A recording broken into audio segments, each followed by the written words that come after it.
Apakah hutang manusia di dunia menghambat untuknya ke surga? Kalau belum sempat terbayar, tentu ini akan dihisab di timbangan. Hutang-hutangnya akan dibayar nanti dengan pahalanya. Jadi seperti itu, Wallahu a'lam. Masalah dia dihambat masuk surga, tentu saja dilihat nanti. Kalau setelah utang itu ternyata amal baiknya jadi berkurang, langsung neraka dulu. Makanya harus diselesaikan utang-utang itu, teman-teman. Dan ingat, jangan buka pintu hutang. Teman-teman sekalian, kita sekarang ini dililit dengan utang secara sengaja, dibuat program hutang itu. Utang rumah, utang motor, utang mobil, utang HP, hutang semua. Dan ini tidak boleh, teman-teman sekalian, ya. Kita tidak boleh dalam Islam membuka utang kecuali ada uzurnya. Karena utang itu bagian daripada pelanggaran. Kalau orang punya kemampuan, ada orang subhanallah mampu, kaya raya, tapi semua dicicil sama dia. Kenapa harus cicil ini, teman-teman sekalian? Tidak boleh buka pintu utang nih, berbahaya sekali. Kata Nabi SAW, orang mati syahid pun diampuni semua dosanya kecuali utangnya. Dalam hadis ini dikatakan, ruh seorang mukmin bergantung antara langit dan bumi selama utangnya masih belum dibayar. Berat utang itu, teman-teman sekalian.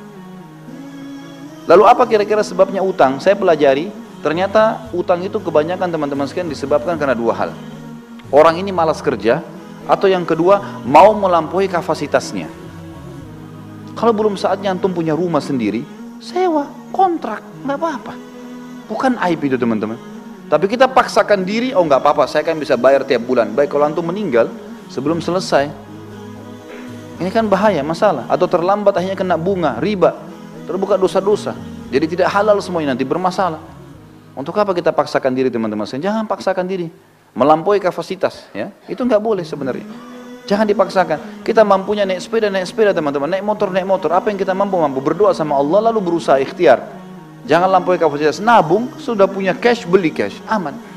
Gitu kan? Misalnya sekalian saya ingatkan teman-teman yang sibuk dengan kartu kredit, berhentikan, teman-teman sekalian, berhentikan. Antum bilang, oh ini 0%, baik 0%, teman-teman sekalian. Setelah itu, kalau antum telat, ini malam jam 12 malam terakhir pembayaran, antum telat 1 menit, jam 12 lewat 1 menit, kena bunga nggak? Kena bunga. 50.000, iya saya mampu bayar. Baik, 1 dirham riba lebih berat daripada 36 kali berzina. Untuk apa? Tutup itu, teman-teman sekalian, karena itu membuka pintu utang. Membuka pintu utang, dan utang tidak boleh. Sampai kata Nabi SAW, matlul ghani zulmun.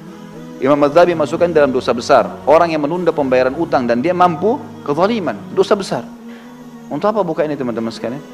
Sabar, cari uang cash, beli, gitu kan? Ini penting. Kita cuma boleh buka pintu utang kalau darurat sekali. Emang darurat sekali. Ulama berikan contoh-contoh, seperti misalnya tidak bisa makan kecuali harus utang, gitu kan?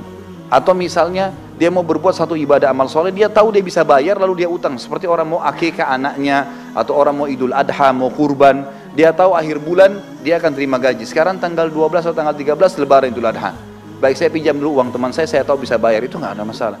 Tapi kalau orang tidak jelas, sampai kata Nabi SAW, siapa yang sengaja utang, ini bab-bab utang semua, siapa yang sengaja utang dan dia niat tidak mau membayar dari awal, Allah persulit dia membayarnya. Dan siapa yang utang dari awal, dia niat mau membayarnya, Allah mudahkan dia membayarnya. Ya. Termasuk, teman-teman, akhwat kita di bawah, saya sarankan berhenti arisan. Loh ya, betul. Arisan itu membuka pintu hutang. Ya. Sekarang begini rasionalnya. Kita 20 orang, teman-teman, ngumpul, ayo kita buat arisan yuk. 1 orang 5 juta misalnya, atau 1 orang 1 juta. 20 orang dapat 20 juta kan? Baik. Nama saya keluar pertama, bulan pertama, saya dapat 20 juta.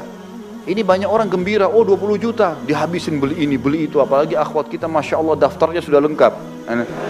Beli ini, beli itu, beli ini, beli itu. Sadar nggak dia, kalau dia sedang punya utang 19 juta? Hah? Sedang punya utang nggak? Baik, kalau dia mati bulan depan, siapa yang bayar? Nggak bisa. Ini membuka pintu utang loh. Mengkhayal beli barang, padahal uangnya orang dipakai. Utang ini. Dan orang yang paling terakhir dapat itu doror. Nggak boleh dalam Islam itu doror. Dia selalu berharap supaya dapat tapi nggak dapat, namanya nggak jatuh, terakhir baru dapat dia. Jadi dia seperti membiayai orang lain semuanya dulu. Lah ya, ini nggak boleh loh, teman-teman sekalian. Ada orang tidak melihat hukum syar'i itu bahaya. Kalau menurut saya, Allah tinggalkan. Pernah istri saya ikut, saya nasihatin dia, hati-hati loh, berhenti, ini nggak boleh. Waktu dia sampaikan saya bilang ini nggak boleh.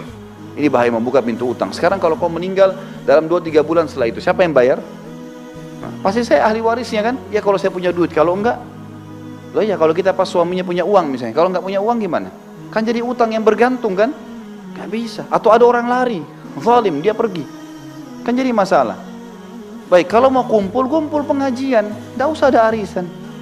Ya enggak? Benar enggak ini? Hah? Tangkap enggak secara rasional ya? Jadi pelarangannya itu karena membuka pintu utang. Orang yang terima pertama itu utang 19 juta loh tadi. Uangnya orang kita pakai, bagaimana caranya kita bisa bawa duit orang baru kita pakai belanja kebutuhan kita. Coba pikirkan teman-teman, ini kenapa? Karena mau melampaui kapasitasnya.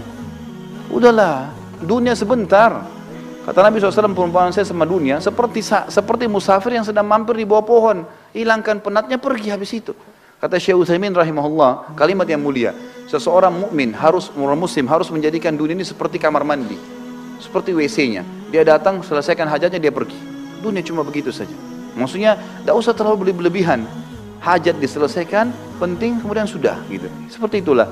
Ya jangan melampaui kapasitas kita. Ini Allah Alam, ini saran saya ya, saran saya. Tapi kalau teman-teman ada di antara asatidzah, di antara duat yang memang memberikan solusi lain, alhamdulillah. Tapi saya pribadi, saya selalu mencari zona aman.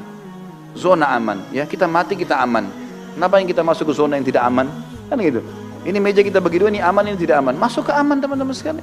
Ibadah yang ada perintahnya, gitu kan. Jangan buka masalah dengan orang lain, jangan buka pintu utang, jangan gantung sesuatu. Udah jelas semua. Kalau saya tanamkan dalam diri saya prinsip adalah semuanya harus jelas. Udah. Halal halal, haram haram. Halal tinggal nikmati, halal tinggalkan. Nikmatin yang mampu saja yang ada. Sudah. Saya pulang ke rumah kadang-kadang istri saya tanya ada makanan? Nggak ada. Mau beli makanan di sebelah? Beli aja makanan. Ada apa? Sini bawa. Toh makan. Untuk apa saya ribut dengan masalah makanan?